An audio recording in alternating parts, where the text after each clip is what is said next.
Демек, урматтуу телекөрүүчүлөр, жогоруда бүгүн биз айттык, өзгөчө китеп жөнүндө сонун сиздер менен пайдалуу маалыматтарды берип, ошондой эле китеп жөнүндө сонун кептерди баштайбыз деп. Бизде студияда алгачкы коногубуз бар. Демек, ал инсанды сиздер менен тааныштыралы.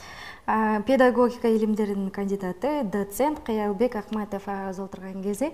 Саламатсызбы, кутман тааңыз менен. Маанайыңыз кандай? Жакшы, сонун. Мындай таңертелеп алгачкы эле ушу суроо китеп менен баштайлычы. Деги эле жашооңузда китептин орду канчалык пайызда, же болбосо канчалык орду бар китептин? Эми жашоомду китепсиз элестете албайм.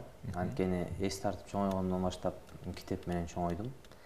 Ата-энем мугалим, үй толтура китеп, үйдө китепкана, андан кийин мектепте да ошол китепсиз такыр жүрө алчу эмесмин.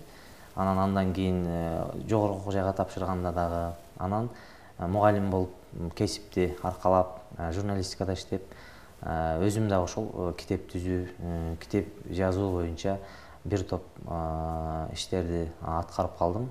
Ошон үчүн китеп бул менин жашоомдун бир бөлүгү деп айтсам болот. Мынакей сиз агай айтып калдыңыз да, жогоруда ата-энем дагы мугалим депчи. Негизинен менин дагы апам мугалим болгондуктан атам кой кызым, сен мугалим болбой эле кой деп айтып калчу да.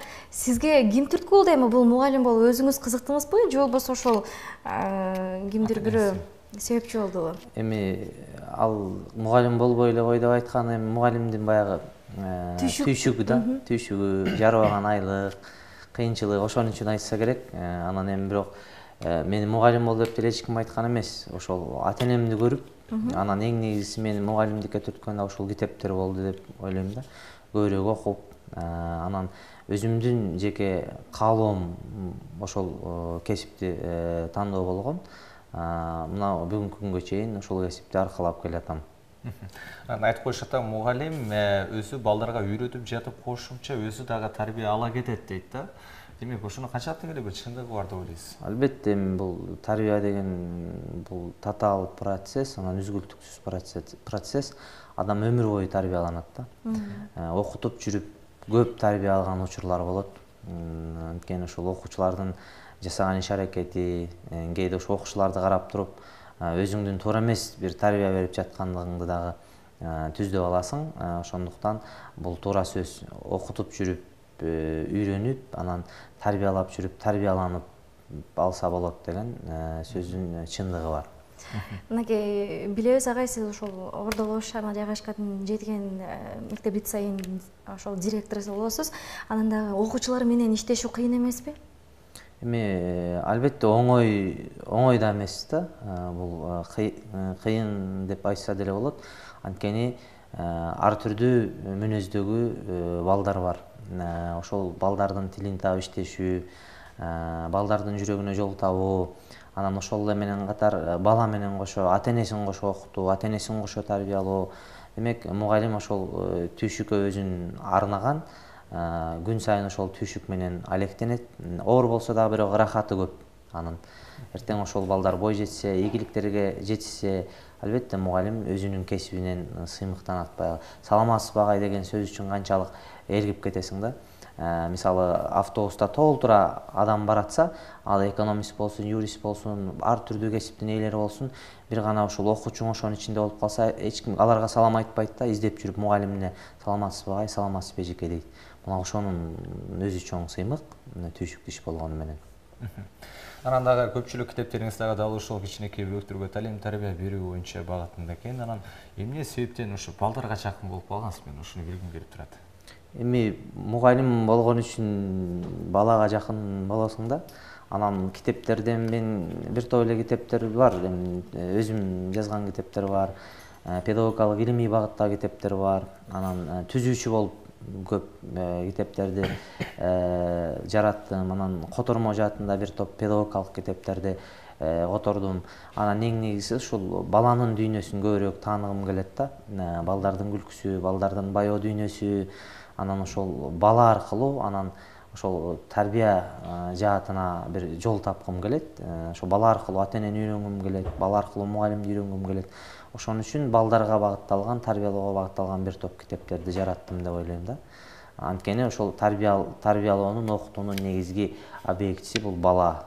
Бизде негизги орунда ошол балдар турат да.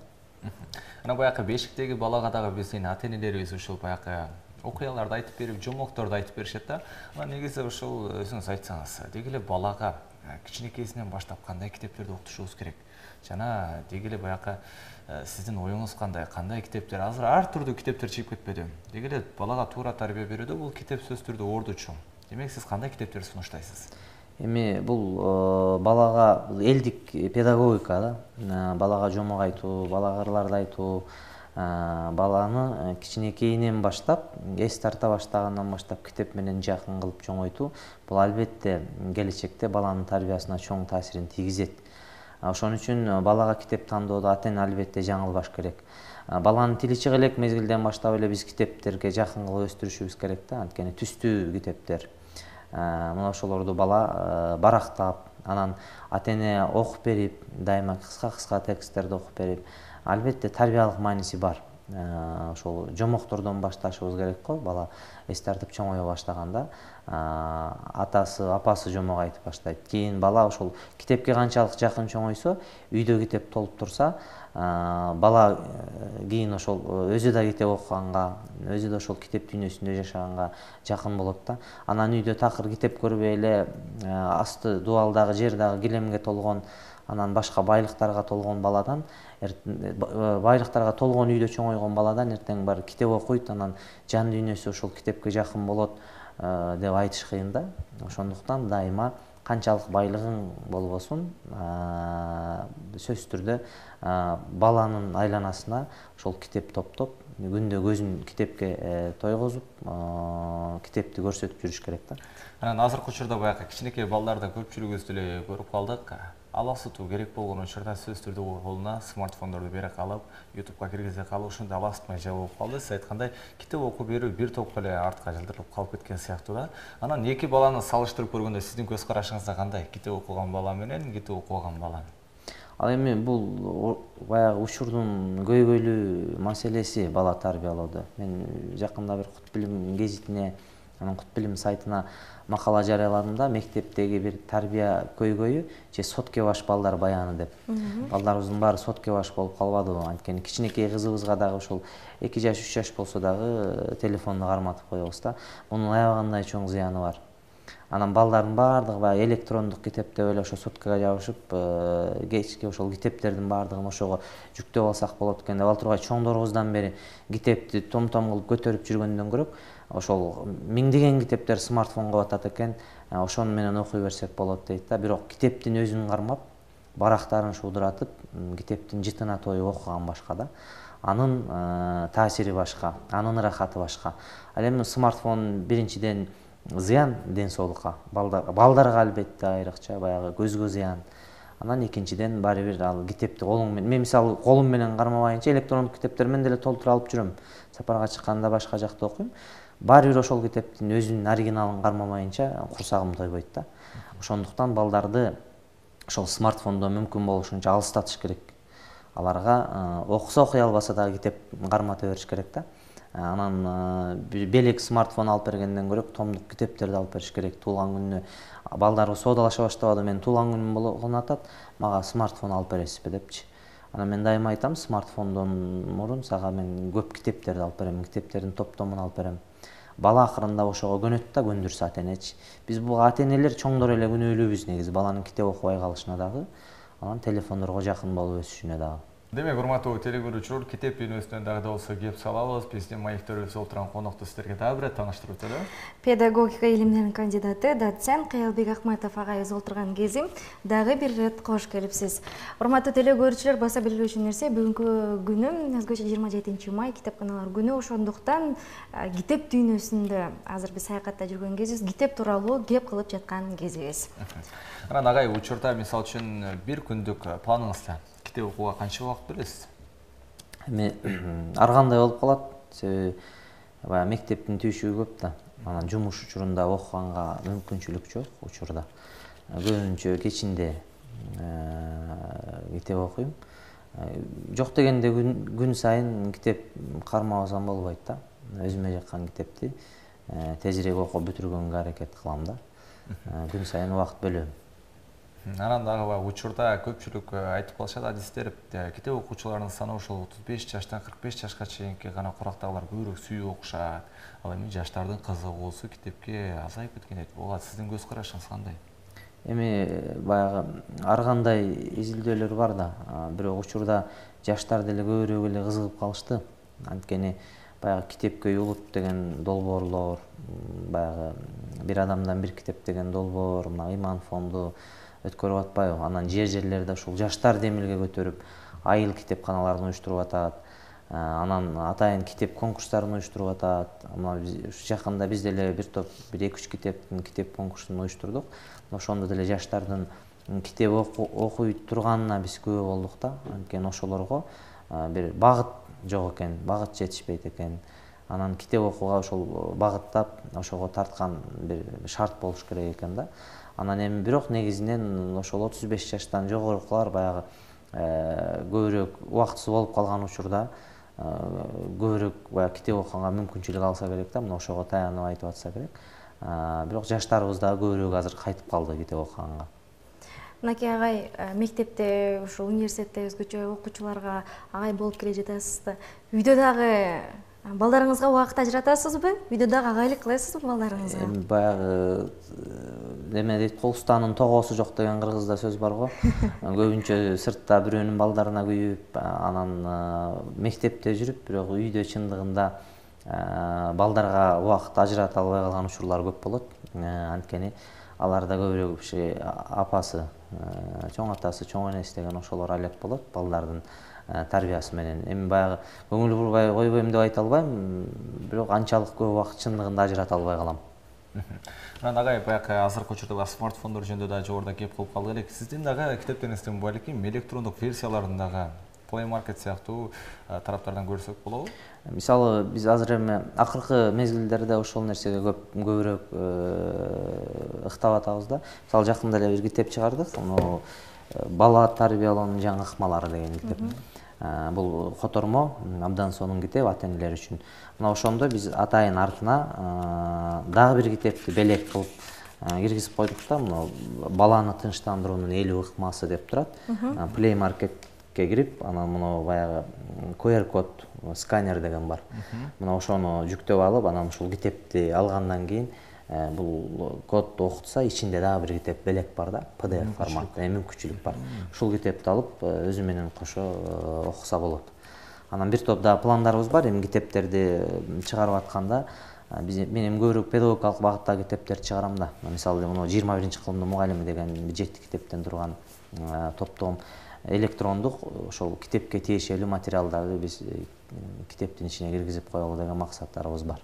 Бул кадамдар башталды. Агай, өзгөчө ушул 21-кылымдын мугалими деген китебиңиз тууралуу кеп кылгыбыз келип аткан кези ичинде ошондо 7 китеп бар, 7 китеп бар. Мында белгилүү дүйнөлүк педагогикалык бестселлер бар. Бестселлерге айланган китептер, анан түрк педагогдордун китептери, котормолор, анан кыргыз педагогдордун китептери бар. Атайын мугалим үчүн 7 китеп арнадык да. Демек, мунун ичинде педагогика да бар, психология да бар, ата-эне менен иштешүү дагы бар, методика дагы бар.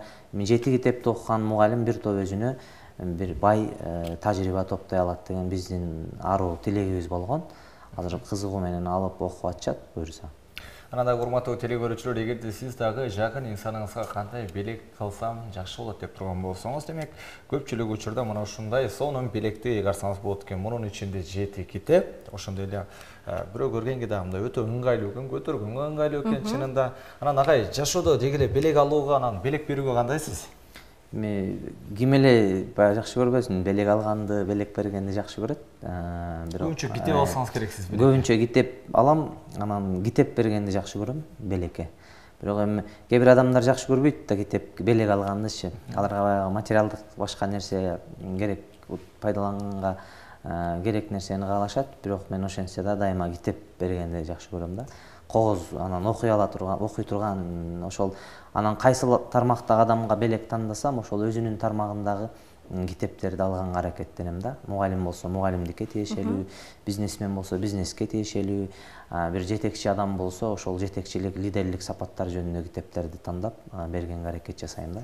Өздүк китепканаңыз тууралуу дагы айта кетпейсизби? Өздүк китепканаңызда кандай китептерди биз учуратсак болот? Эми өздүк китепканам аябай эле бай, Кудайга шүгүр. Атам мугалим болуп пенсияга чыкты, апам деле. Атамдын да айткан сөзү бар, бир мен жөнүндө бир маек бергенде. Өмүр бою мен байлык акча жыйнаган жокмун, өмүр бою китеп жыйнадым деп. Ошол сыяктуу бизде айылда үйдө чоң китепканабыз бар. Анан мен эми шаарда турам, шаарда дагы аябай бай китепкана топтогонмун. Кайсыл жерге барсам, иш сапарга барсам дагы ошол китеп алып келгенге аракет жасайм да. Китеп толтура китепкана. Анан учурда өзүңүз жогоруда эфирден сырткары айтып калдыңыз, 60ка чукул китеп өзүм калемге таандап болуп чыкты, басылып чыкты деп. Анан дагы деги эле сиз өзүңүз кайсыл жазуучулардын же болбосо кимдин китептерин көрүп окуйсуз өзүңүз? Эми мен баягы кыргыз адабиятынан өзүм сабак берген үчүн, илимий ишим ошол багытта болгон үчүн бир кыргыз акын жазуучуларынын дээрлик баардыгынын китептерин окуп чыкканмын десем болот. Анан эми сүйүп окуган жазуучулар эми дүйнө баалап аткан албетте Чыңгыз Айтматов. Анан Мырза Капаров, мен аябай баягы прозада өтө бир уникалдуу жазуучу катары Мырза Капаровду баалайм да. Калеминен жаралган чыгармалар өтө башкача чыгармалар, менин жан дүйнөмдү ээлеп турган чыгармалар. Мына ушул сыяктуу көп, мисалы акыркы окуган чыгармаларым ошол Султан Раевдин чыгармалары өтө баягы психологизмге сиңирилген, баягы окууга, таанууга да өтө оор чыгармаларды жазып атпады, мисалы Жан жаза деген, Топон деген, ошол сыяктуу китептер. Анан Самсак Ыстаналиевдин китептери, бир топ акын жазуучулардын китептери менен таанышканга аракет жасайм, акыркы чыгып аткан китептер менен. Агай, өзгөчө ошол мынакей тарыхты дагы жазганга пландарыңыз барбы? Мисалы, тарыхый китептерди. Эми бул китептер боюнча, тарых боюнча мен тарыхчы эмесмин. Ал үчүн албетте тарыхый китепти жазыш кыйын, оор, ага далилдүү фактылар керек да. Көркөм адабият менен тарыхый китептер башка, аябай эки багытта. Эми ал жөнүндө план жок, анткени ал үчүн мен тарыхты өтө жакшы билишим керек. Менин багытым педагогикалык китептер, котормолор айрыкча мына ошол мугалимдердин китепканасын, мугалимдин китепканасы бир топ башкалардан өзгөчөлөнөт да, айырмаланат. Ошолордун китепканасын байытуу менин максатым. Акыркы окуган китебиңиз кайсы китеп? Менин акыркы окуган китебим ошол Султан Раевдин Жан жазасын окугам, эң акыркы. Андан бери баягы убакыт болбой атат, бирок пландар бар. Ошонча китеп жараткан китептериңиз арасынан эң көп убакытты талап кылган китеп кайсыл китеп болду экен? Эми баягы китепти көп эле убакытты талап кылган китептер, эми бир күндө кет айтышат да. Ошончо көп китеп, анан кайсыл учурда бушуга жетишесиң депчи. Анан эми булар бир күндүк эле китеп эмес, бир жылдык эле көптөн бери топ жүрүп анан чыгып калган китептер да. Анан эң көп убакыт талап кылган менде баягы 1-5 класстан баштап 11 класска чейин тарбиялык сабактын иштелмелери бар. Аябай чоң көлөмдүү китеп. Мына ошого бир топ жыл убакыттан бери топтолуп отуруп анан кийин жарыяланып атат да.